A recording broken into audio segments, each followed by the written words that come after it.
Hey there. My name's Han Allred. I typically wouldn't do this kind of thing. I've had incredible social anxiety for all my life. I like the idea of recording myself and posting it on the internet is something I just would never have done. But I've gone through an experience recently where I just don't care anymore.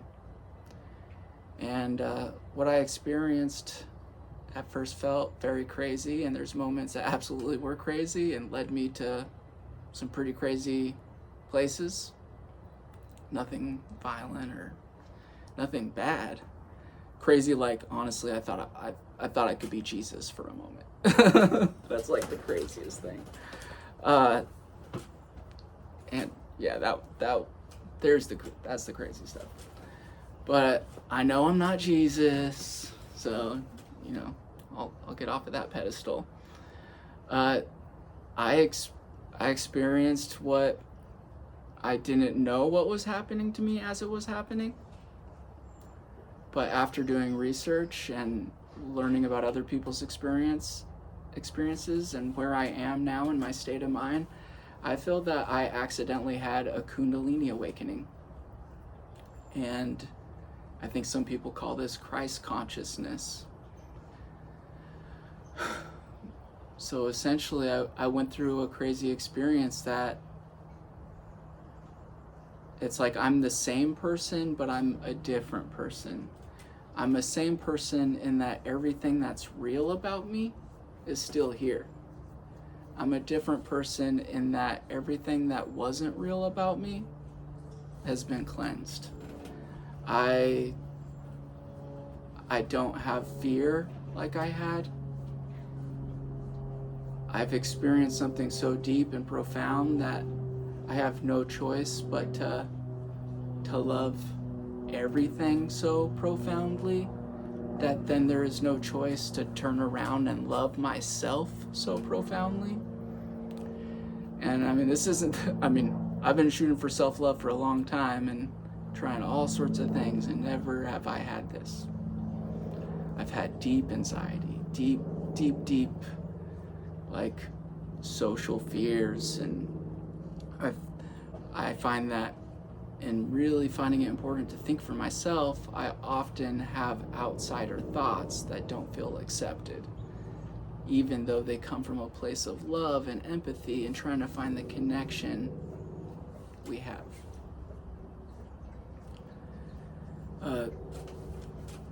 So through this experience, it's like the fear has been drained out of me. The thoughts of oh, what are people gonna think? The ego, it's like I still have it. I know it's there, but it's not where I operate now. After this experience, it's like I operate from my heart. And so it definitely led me into some woo-woo stuff, and the woo-woo stuff is giving me a lot of comfort because I'm seeing so many people who've had the same experience and could share the same stuff that sounds so crazy. But man, when there's thousands of people out there saying the same thing, it doesn't seem so crazy. So, all right. My name's Han Allred. I had this wild experience. I'm making a documentary on my dad. His name's Michael Allred. He's a comic book artist. He has worked on stuff like Silver Surfer, Superman. He's doing Batman right now. He's had a lot of success in comic books, and he's a dude I'm really proud of, and I love my dad. But when I was 19, I saw for the first time that my dad experiences what he calls existential tears.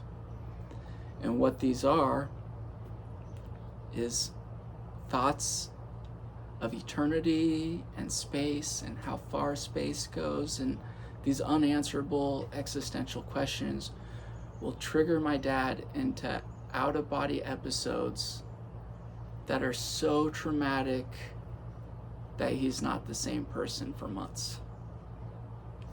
And my parents did a really good job hiding this from me and my siblings.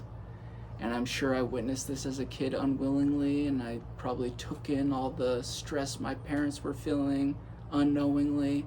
And maybe this is like a big part of so much of the anxiety I felt so much of my life that led me down a path of meditation and seeking all sorts of perspectives, hoping to find a way to alleviate this pain.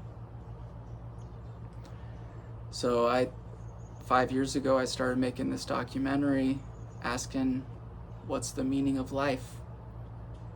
And asking that while exploring my dad's life and these existential questions that drive him to become a literal madman.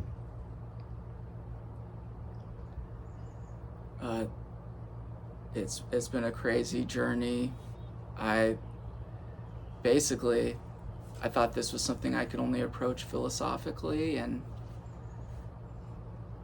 I went out there and interviewed all sorts of great people, for example, like Kevin Smith and Neil Gaiman, and I'd ask them these existential questions that would trigger my dad and get just all these differing, beautiful opinions from these creative professionals, living their dream,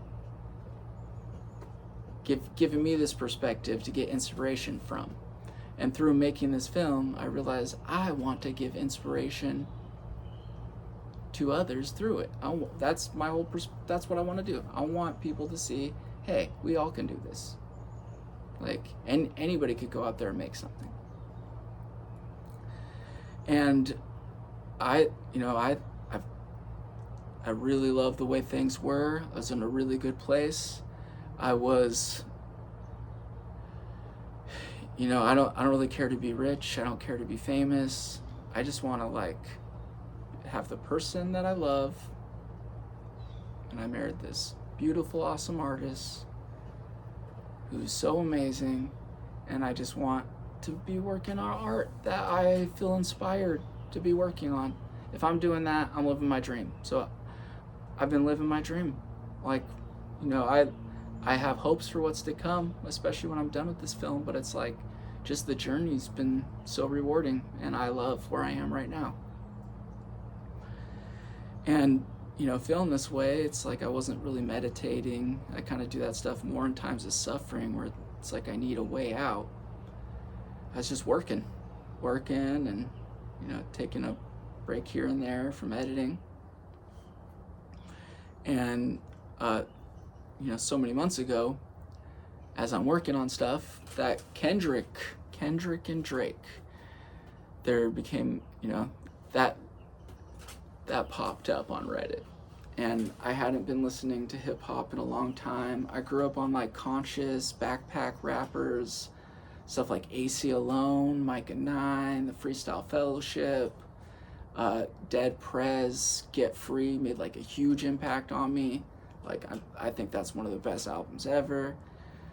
And so I just felt like I learned a lot from that stuff, and it really made an impact on me. But I just following my interests, got more into electronic and psychedelic rock and stuff, and really stopped listening to hip hop a long time ago. And with this beef coming up, I at first was trying to just have a more open mind, because I've been a bit of a hater of mainstream stuff. And so I was okay, I'm gonna see what Drake has to say, because it was the first thing, Family Matters. And I listened to it, and I'm already a hater of Drake because I just see him as some corporate puppet dude. And so I'm just trying to let go of the haterness, because I just know from all the stuff I've consumed, I do have some sort of connection to everything, and I want to find that connection. And so I was trying to be more open-minded and not such a hater. And listening to the Drake song, I was whoa, this is kind of cool. He has some cool cadence there, and that beat flip was kind of sweet. And so they're just like techniques and some styles that I like appreciated and could see like, you know, I can enjoy this. I don't think I was gonna listen to it again or anything. But you know, just trying to get the most out of everything. And then I just, following the battle, I then listened to the song that Kendrick drops immediately after. It was just like, fuck, oh man, like, you know, being someone growing up on backpack rap and shit, and really just thinking that mainstream culture a lot of times is promoting something false, and like kind of real cultural appropriation, like, you know, rich banker investment dudes taking like a culture's art and using it against them, like, and then all of a sudden I'm hearing that shit in the Kendrick songs, and I'm just like, fuck, oh man, this is so much more than Drake. Drake is just like, you know, he's just like the icon that represents this industry. And I like instantly was just like, fuck, Kendrick is amazing. And then listening to all the other songs, and not Like Us, I've listened to that well over 100 times. I'm just obsessed. I love Kendrick now. I didn't really even know who he was. And strangely enough, when I first learned about Kendrick, I was going to meet my dad to see the Black Panther when it first came out, which he did the soundtrack to. And strangely enough, on the way there, I went to a bookstore and I saw RZA's The Tao of Wu, a book of some memoirs from the RZA of the Wu-Tang. Made a big impact on me. I got my Wu Wei tattoo right there. And you know, I just love hip hop. I love music production. I love beats. I love RZA. So I was just looking for inspiration. Like, you know, this is a dude I really like. I want to read what his life was like. I wasn't expecting it to be like some spiritual inspiration, but in it I learned about mathematics and the 5%ers and how prominent that is in hip hop. And it's almost like hip hop is this art that secretly teaches people like good knowledge to help them grow, and they don't even know. I didn't. And so being someone aware of this stuff, and you know, some people would consider me a conspiracy theorist. I consider myself like the ultimate skeptic. I want to believe things because I know, not because somebody tells me. And because of this, and coming from a place of love, I often come across information that in the past I felt like, oh, this is something I should share. And what I find is when sharing information that people don't want to hear, it's not so much the information, but like the belief systems that prevent someone from hearing something. So there'd be people that, like-minded people that I love, and like, oh, this thing's messed up, and I'd want to share it with them. And then I would be made to feel like a villain for just wanting to question things that didn't seem right. And I'd get this from both sides, left and right. I'm not Republican or Democrat. I'm someone who wants to find all that we share and get over all the shit that we disagree about. Agree to disagree. I want love. I want peace. I want, I myself, I want to have love in my heart for everybody. I think resentment hurts. But, you know, with that, with me being someone who wants to share knowledge and wants knowledge so badly and looks for myself and wants to find my own answers, I often find myself outside of what the mainstream media is telling my parents and my, you know, everybody around me to believe. And I just, you know, I try to look at everything and just make up my own mind and just keep it to myself, because if anything, I've become resentful that I get turned into a bad guy for looking for answers, when all I'm doing is just questioning things. And so it would make me feel great resentment. And then so all of a sudden, there's like Not Like Us, a #1 song. Like I can't remember the last time I was so stoked on a #1 song. And everybody's partying to this song about fucked up elite shit that nobody would even, that the people around me just won't even entertain because it's Republican coded or something, because it's all about you gotta believe what the other people don't believe or something, and nobody even knows what they actually believe. It's all about fitting into whatever box.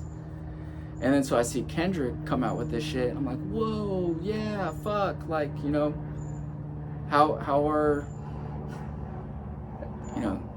how are people gonna deal with this? You can't call this right coded or whatever, Republican coded. And so I got hyped, and I was falling like crazy. I got super into Kendrick. I wasn't listening to him at all before. Didn't really even know who he was, other than just barely briefly listening to a little bit of some of his stuff when a friend recommended it, but it just didn't connect. At that point, I wasn't in that right headspace, I guess. But I went on to listen to Mr. Morale, and what a beautiful album about growth and overcoming and being your best person. So inspiring. Just Kendrick, I'm making this thing. I believe in what I'm doing. I love what I'm doing. I'm in a great place. And then all of a sudden I'm like, whoa, Kendrick Lamar is fucking the Malcolm X, MLK of this generation. Kendrick Lamar is a hero. And I honestly feel he's gonna go down a fucking hero. And so I was inspired like nothing else. I love art. Art has inspired me, but never did I see the power of art until Not Like Us blew up. Now it's whoa, with art, you could take down billionaires. With art, you really can change the world. And this just lit a flame in me, and just the inspiration was just going off like wild. And so feeling inspired, listening to all of his stuff, I'm just I'm following Ebony Prince. Shout out Ebony if you watch this. That dude's a badass on X. Just following these just badasses that why isn't Rolling Stone covering this? Why isn't Entertainment Weekly covering that? There's this dude on Twitter extorting Drake. And what it leads to and all that, it's wild stuff. So following all this stuff, and I'm just getting satisfaction. I mean, you could see the misery in Drake's face. I'm just man, I've been saying this kind of shit forever.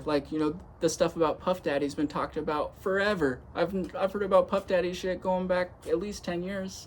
And now it's this year, it's aha, I'm right. See, I was right. And then aha, look, Drake, he's going down. And getting so much satisfaction of seeing Drake go down. And, yeah, so I mean, this continued for months. I was following it crazy. It was the only things I followed were Drake and Kendrick, mainly Kendrick. I mean, I slowly even was just focused more on Kendrick, but obviously I love seeing Drake go down. But it's all I was following was just Drake and Kendrick, and working, finishing Space Face. And my life's good. Everything's good. No complaints. And I go outside, I take a break, and this shit doesn't happen to me. I don't have episodes like my dad. I didn't. I don't have this weird, unexplainable stuff happen to me. But I go outside, I sit down, and in this moment, I become Drake. It was I was shot into the astral. I wasn't meditating or anything. I was just sitting down, outside where I am now, just getting ready to smoke a bowl. And it was I was Drake. All of a sudden, I was just sitting down, as Drake, in Drake's body. I felt Drake's feelings. I felt the hurt and the pain, the misery deep down that causes someone to do the things, the sickness, the hurt that causes them to do the things that would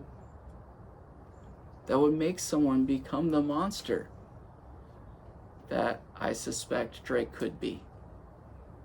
And in this moment, I couldn't get satisfaction on watching him go down. It was like all that satisfaction, all that like, see, I was telling you. It was like all of a sudden I was like, fuck, we're one. We're connected. Like, I am Drake. Drake is me. We are the walrus.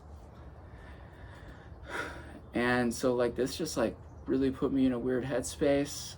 You know, I wasn't like feeling out of it or anything. And I was trying to cope by like just being like, you know, wow, I guess that was just like some crazy imaginative powers I had that moment, but like the emotional impact it made on me was just too real. Like you know, from reading Alan Watts and learning about Buddhism and all these Eastern mysticisms, like I've come to the conclusion that it's like everything is one, but that's like based off of logic from learning through other people's experiences. But this was the first time that for myself I was like, shit, like we're all one. I'm Drake. I'm like thriving off of seeing part of me hurt. And in that moment, it's like I could only have empathy for Drake. I felt bad for Drake. It's not to say that like Drake should get away for doing fucked up things if he has, but you know, lights should be shown on those things. We should shine a light on the fucked up shit going on, and people should take accountability, but we should do it with love and respect and care. Like we are one. And so this happened, and it was like a week. I was kind of just moving through life differently. It's like you know, there's times where my wife and I would get in arguments where it's like I just wouldn't get triggered by things I would get triggered by before. And just my empathy was so much deeper for everybody. And then my wife and I have done like preemptive couples therapy, and in one of these sessions she was sharing something with me that kind of caught me off guard. It was no big deal at all, really, but like it did trigger me, and I felt upset, and I got upset. And as this happened, it felt like there was an entity in me getting upset and raging through me, and I felt like I was watching. I felt like the observer watching this happen. And this made me feel like I didn't have control of myself. And in this moment, I was like, shit, I need God. I need to find God right now. So I was raised Mormon. I think Mormonism is one of the reasons like I was traumatized quite a bit as a kid, because it's like I remember becoming 8 and getting baptized, and they're like, all right, now you're responsible for all your sins. And I remember being like told, like, okay, if you ever have a pornographic thought, just sing like this hymn. And I remember being a little kid and thinking of boobs or something and being like, oh no, this is the shit that's gonna get me to go to hell. I better get this out of my head. Like, you know, I'm older than 8 now. I'm responsible. And I remember being a kid just crying to myself, singing a hymn, trying to not think about boobs. And, you know, looking back now, it's like, that is fucked up. That is so messed up. I can't believe that someone would push a kid into that. And so it's like these natural things that would happen to me growing up, becoming a teenager, were like things I was supposed to reject and feel like was sin and, you know, Satan and whatever. And this shit, it traumatized me. And I definitely was a loose cannon. I got arrested several times in middle school, handcuffed and taken out of my school in front of my peers.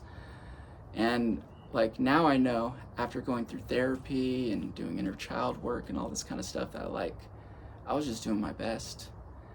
You know, I found a way to get attention, and unfortunately that was getting in trouble. And I know also that my parents were doing their best. That like, you know, my dad's going through these out-of-body experiences, wondering if he's even real, and my mom's there beside him, dealing with that trauma. So it's like I had a lot of Christian trauma, and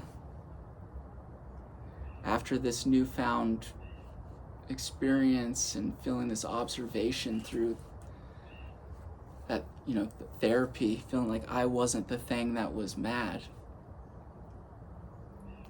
it just made me feel I gotta find God. I gotta reconnect with God. I've become so resentful towards church, towards mainstream religions.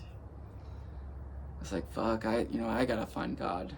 And one of the first things I did is I called my sister, or I didn't call, I texted my sister and I apologized, because she had recently become evangelical Christian, and I just knew in that moment that wasn't right, that when she did that, I was talking trash to her, and I put down her church, and I wasn't being supportive, and all she's trying to do is follow her soul, see what her purpose is, and that's all, you know, I should respect that. So I, you know, not that I want to be an evangelical, not at all, but like I want to respect. And that's what my sister chose was right for her. And I saw in that moment, you know what, that wasn't right, that I shamed her for that. And I texted her and I apologized. And I was just thinking, man, why does Kendrick wear the cross?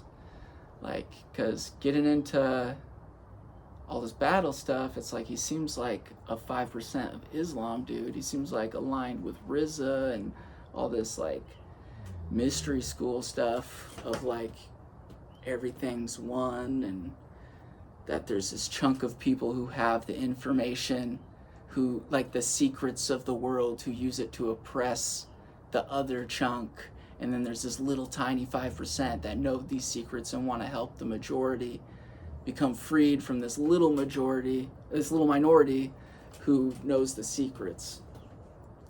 And so like listening to Kendrick stuff, it's like, dude, this guy's a 5%er. And so I'm wondering, like, what does the cross mean? And then it like came to me. I'm like, fuck, it means Christ consciousness. That's what that means, Christ consciousness. If anybody has Christ consciousness, Kendrick has to have Christ consciousness. Like, this dude, the inspiration he speaks through, I mean, the layers, like, how is God not? Like, how is he not a prophet? How is God not writing through Kendrick? So at this point, I'm just like convinced Kendrick has Christ consciousness. And also, I gotta say, at this point, you know, I've got a 444 tattoo. Like, I've been following Synchronicities for a long time, like probably about 15 years. I've been seeing 444 for over 10 years. I've looked into all sorts of meanings. Nothing comes up with this, like the angel number stuff, and that just doesn't resonate with me. And so I realized that Kendrick has Christ consciousness. I need God. You know, I have this new desire, like, man, I need control. I need God to help me with things. Like, I don't want to do this all alone. If I feel like I can observe entities controlling me in negative ways. And so I go out at night and I get into a deep meditation. I've been doing like transcendental meditation for so many years. I didn't pay someone to teach me. From Googling, I learned that you just like have a mantra that means nothing and you just say it over and over again. It's just a utility, a word that means nothing to you. You don't share it with anybody else. So you keep from having as many associations as possible. And you say this mantra over and over again. And then as thoughts come up, you just like let them go, and you slowly bring it back to the mantra.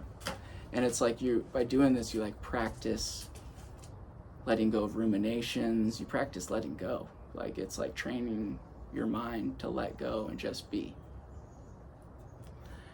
And so I've been doing that for years, and I got into a deep meditation. Oh, before this meditation though, I gotta say, so the synchronicities things, I've been seeing 444 forever, but like prior to this experience meditating, just after the realizing, he must have Christ consciousness, I was getting a new like number synchronicity, 144 over and over again. I was just getting 144 over and over again, and it's just kind of ignoring it because it's not my 444 thing. And even like this psychic video came up, and this lady on YouTube, it was recommended to me, and it was like 144, like this is the last thing you need. And I was just ignoring it all. Like I don't, I believe in my belief, not what this lady believes for me. So it's like, push that aside. And like that was like a week before I saw that video, but like the synchronicities just kept ramping up. So like I went outside to meditate here in this bench at night, and just before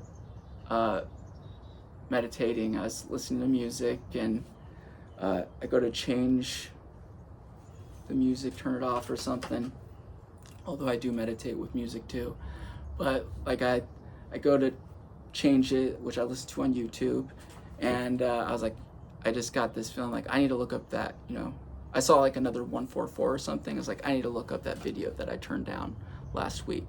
And I looked up that psychic video, and all it was is this lady being like, all right, you're about to make the transformation or something like that. You're about to make the shift, and you just need one more bit of advice. This is all you need to know. And she says, humor transmutes fear. That's like all I got from that. So like humor transmutes fear. I'm like, oh, that's crazy shit. And so I get into this deep meditation. I'm just really, I've gotten better at bringing myself to that place where I feel connected. I feel my third eye. I don't, like in meditating, it's not normal for me to see visions and stuff like that. It's just like super relaxed, euphoric feeling. It's very enjoyable. It makes the rest of my life more enjoyable too. It's been like a good coping mechanism for me. So I get into like a really deep meditation, and in this meditation, I'm praying, and normally I believe in oneness. I'll pray to the universe and such, and I'm a chaos magician who kind of just thinks it's all play, and I'll pray to David Bowie, and I believe in belief. Belief is what makes everything work. So chaos magic to me is just knowing that you can make up your own shit, and it's all about belief, not following someone else's rules. And so I'm doing this, and I pray to Jesus, and I'm just like, yo, Jesus, I want to say I'm sorry. Like I've held so much resentment towards you. And, in my prayers, it's mostly just like giving gratitude and thanks. And, I'm thanking the universe. I'm thanking Jesus for just being the cool dude, trying to spread love. And thank God and say to God, I accept Christ consciousness. And I'm like in this deep meditation, and I just saying all this stuff in prayer, just myself. And then I hear this still small voice in my head. And this voice says, forgive all the people that have wronged you. Let go of all the resentment you hold. And thinking about it was like, who do I really hold resentment towards? Because I'm already like trying to live this oneness life. I'm already trying to see people as a reflection of myself. And like when someone annoys me, why? You know, what is it about myself I could learn in this experience? And so I realize, fuck, there's so many people I hold resentment towards. And so I start saying, I forgive you, Rothschilds. I forgive you, Bushes. I forgive you, Drake. I forgive you, Lucian Grange. I forgive you, Illuminati. Like, I forgive you. You know, and every one of these names was like my body. It was like a brick was being taken off of my soul, and I was vibrating. Like it was like, and like euphoric, beautiful, just so good feeling. Just the release of letting go of these resentments. Resentments that I've held for so long for the greater good or whatever, because why? Like, I don't even know these people. And yeah, so like through this, I felt transformation and all sorts of crazy stuff happened. I saw a big eye grow and overcome me. I saw like a serpent eye as well that seemed different than the other eye. I saw like a tunnel. I mean, this continued over like nights of me meditating for hours and hours a night, just getting these downloads and messages, and this stuff does not happen to me. It felt so unreal. And when first happening to me, and it was like the universe was shown to me and how it works, and that we live after this, and that this is all an opportunity for learning and growth, and like there's nothing really to fear, that like everything is God, and that these things that I've been fearing are God, that have a purpose that from my little tiny perspective now makes no sense, but further out it just is. It's and you know what exactly these purposes are, I'm not completely sure, but it seems like some sort of like soul incubator or soul school or something to like, it's about like becoming consciousness that you are God, and then with that consciousness then making your own realities and whatever. I mean, obviously I'm still here, and from looking into Kundalini experiences, I'm hearing people say way crazier stuff than what I experienced. I thought that like some weird shit was like, I thought aliens were watching me, and there was even like this one light in the sky that just looked so fucking crazy, and I felt it, and I filmed it, and you know, it might be a satellite or whatever. I don't even think the film is anything worth showing. It doesn't look like anything crazy, but I just felt it. And then I went inside and was working on Space Face and was looking for some certain like B-roll, but then when scrubbing through it, like there's always this footage of my grandma in a field that I always scrub past because my dad's not in it, so I didn't think it was important at all. And like I was looking through some B-roll, and I've been playing keyboard as I watch B-roll just to kind of keep myself entertained as I'm weeding through boring stuff. And I got really into what I was playing, and so I just let it keep playing. And it was like, I've had this video on my computer for years, but I saw it for the first time after thinking an alien was reaching out to me. And it was my grandma filming this field with all of these rings in it that she thought were like marks from UFOs. And it's like, what? Like, huh? And it's especially weird because I felt like she was there during this experience watching over me, my grandma Ray. And yeah,